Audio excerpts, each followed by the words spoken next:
welcome back to another video by Direct Processing Network. Today I'm going to be showing you how to void a transaction on your Clover Mini POS system. So you're going to want to, of course, have a transaction to void. Let's go ahead and order a key lime pie and pay. Charge it on my card. Okay.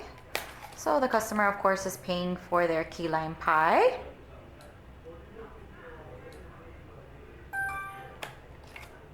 And once they have their payment, they decide, you know what, I don't want my key lime pie, I have to go. So you're gonna go ahead and say, okay, no problem, let me go ahead and void the transaction. This is the only time that the system will allow you, once they process the payment, this is the only time that the system will allow you to void the transaction rather than process a refund.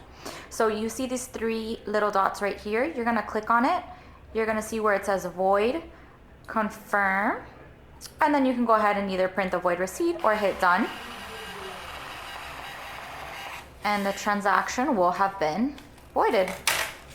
So that is how to void a transaction using your Clover Mini POS system. Please subscribe to our channel for more videos like this. Like and comment down below letting us know what other videos you'd like to see next. Thanks again for watching.